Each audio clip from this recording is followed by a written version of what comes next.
Yeah, but how often do you have to replace your battery?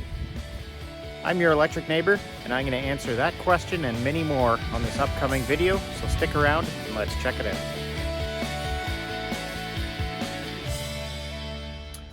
All right, that is the number one question you're going to get if you buy an electric vehicle, a Tesla, anything, is how long is your battery going to last? And what are you going to do? How much does it cost to replace that? Well, here's the easy answer. The life of the vehicle is how long the battery is expected to last. For a Tesla, the current batteries they're making in most cars, they're rated at 300 to 500,000 miles. That's up to 800,000 kilometers before needing replacement. They also estimate that between 15 and 20 years. So that should be the life of the vehicle. If you have a problem before that, your battery falls below 70% maximum capacity, there is a warranty up to 8 years that will apply.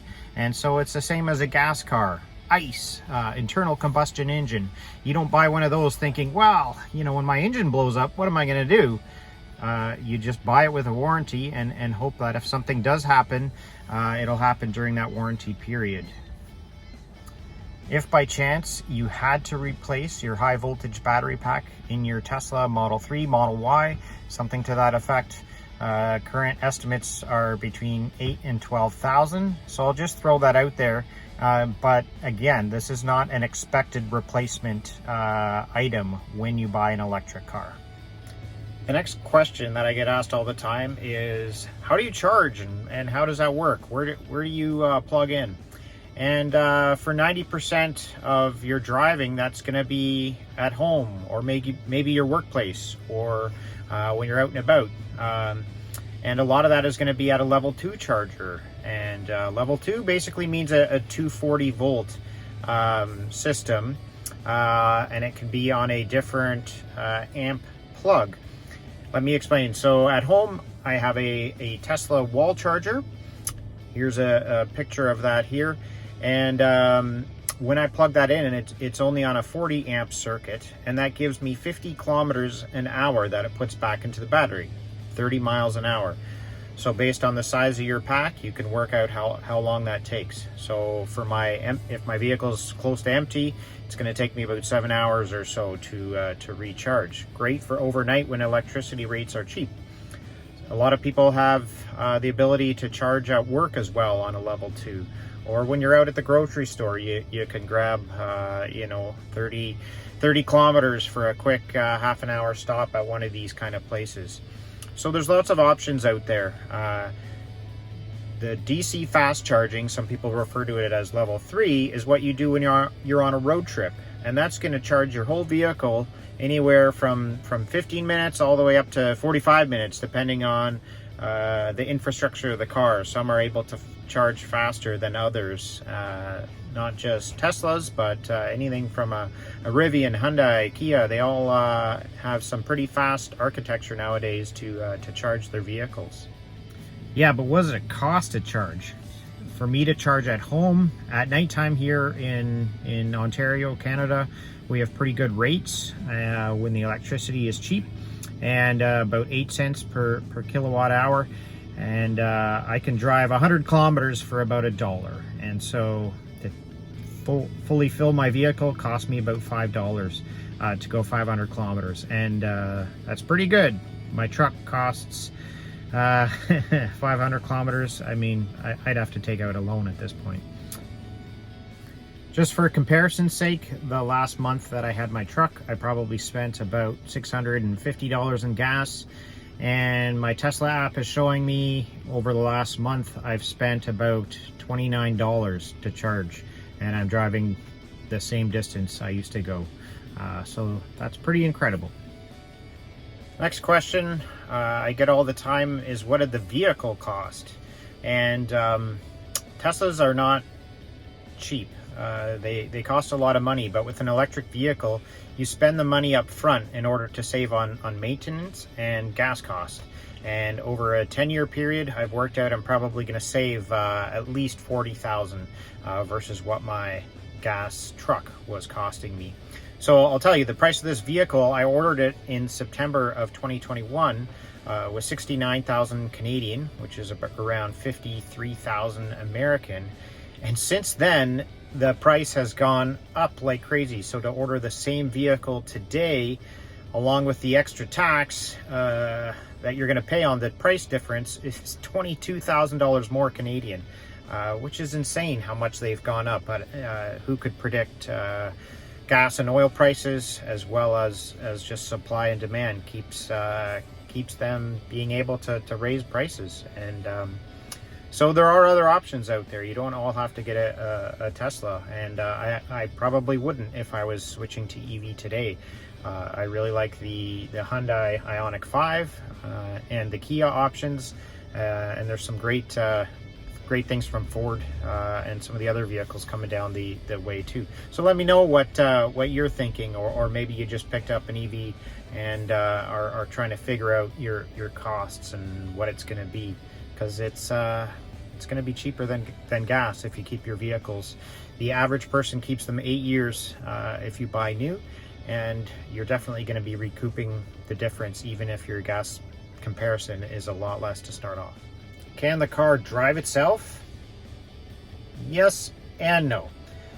As I said in my other videos, Tesla Autopilot, which is included with every new Tesla now, is basically a enhanced driver assistance feature.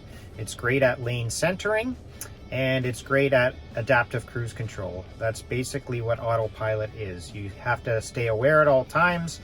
It'll prompt you to touch the steering wheel about twice every minute as you drive, but it does a great job keeping that center of the lane, and it will adapt to the vehicle in front. In stop and go traffic, it is very smooth when you combine those features with an electric vehicle versus one that has a bit of a touch and go gas option. One pedal driving. I've been asked, well, does that mean it doesn't come with a brake pedal? The answer is yes, it certainly comes with a brake pedal. You're just not going to be using it a lot once you get used to one pedal driving.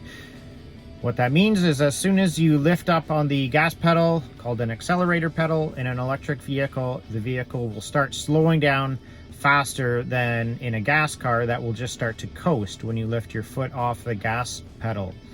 And what that does is it immediately starts putting energy back into your battery pack, and that also slows you down because those motors are now acting like an alternator and putting energy back into your battery pack.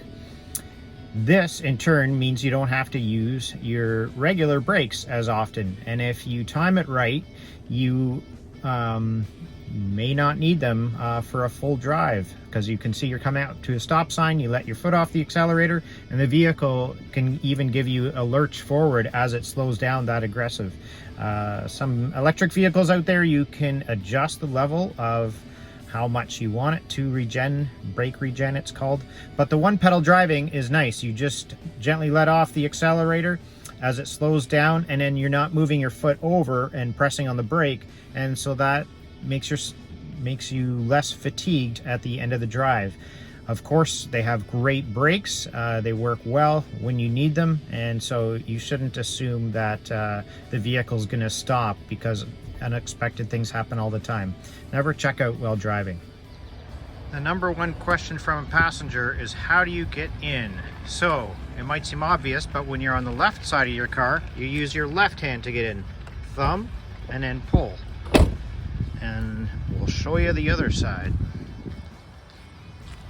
When you're on the right side of the car, you use your right hand to get in. Thumb and then pull. What is not always obvious to a passenger is how to open the door. And so there's a little button here, and that's supposed to be a symbol of the door that you have to explain the first time someone's in there to push, and it will open. The reason the emergency release, this has a mechanical cable inside your door.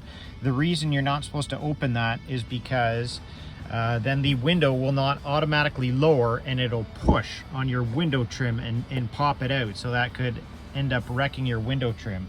If your window is fully down, you can practice doing that because in an emergency, you're always going to want to make sure you know where that is located. Once you do that, you get a warning saying manual door release used, may cause damage to window trim. So there's no problem in practicing that because you need to know where that is. And chances are your passengers are going to grab for that the first time they're in here anyway, as it somehow seems more intuitive sometimes than pushing a button. So thanks for watching. Let me know if you have found this useful, or what tips and tricks that you've come across, or things that you've been asked over and over again with an EV, because people find them interesting and they want to ask questions. And so most EV owners are going to be friendly and want to answer those questions for you. So hit that like and subscribe if you like this video, and leave a comment below. Have a great day. Out.